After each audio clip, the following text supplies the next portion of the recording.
So, you're ambitious. You've got big dreams. You want to be successful and ultimately live the life you've always imagined. But there's a problem. You're lazy.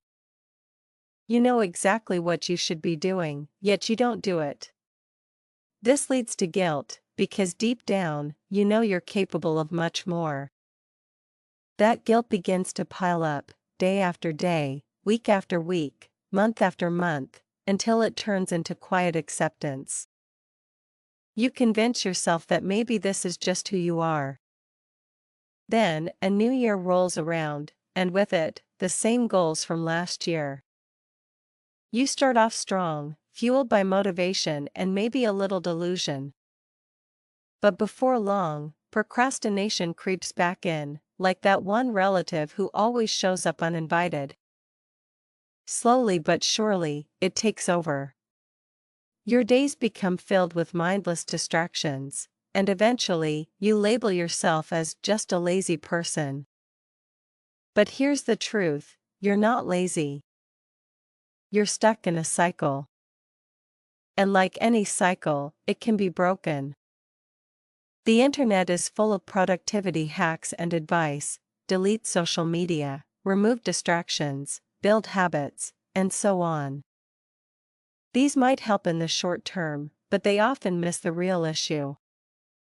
They address the symptoms of procrastination, not the root cause. The real issue can be summed up in one word: inertia. In physics, inertia is the tendency for objects at rest to stay at rest, and objects in motion to stay in motion, unless acted upon by an external force. This is Newton's first law of motion. And surprisingly, it applies just as much to our tasks and goals as it does to physical objects.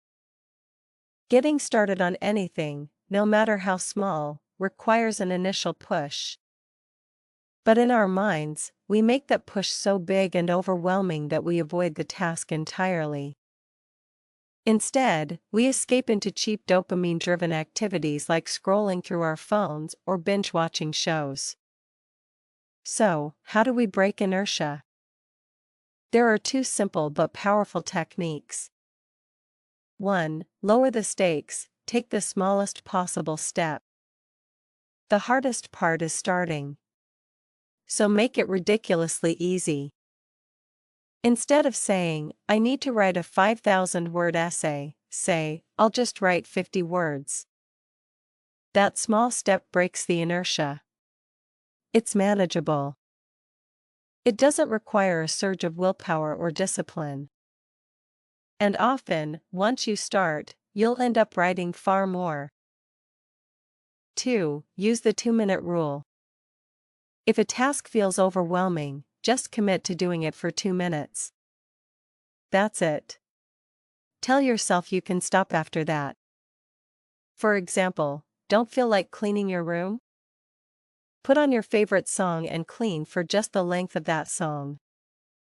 Most of the time, you'll find yourself continuing beyond those 2 minutes. Why? 'Cause objects in motion tend to stay in motion. Once momentum kicks in, the task becomes easier. It's like pushing a ball uphill. It takes effort at first, but once you cross the peak, gravity does the rest. These techniques are simple, but they work. You can apply them to anything: going to the gym, working on a business, writing, studying, even improving your relationships. As Martin Luther King Jr. once said, "You don't have to see the whole staircase. Just take the first step." So take that step, no matter how small. And keep taking them. Before you know it, you're no longer stuck in the cycle of laziness. You're moving forward. You're building momentum. And you're finally becoming the person you were always meant to be.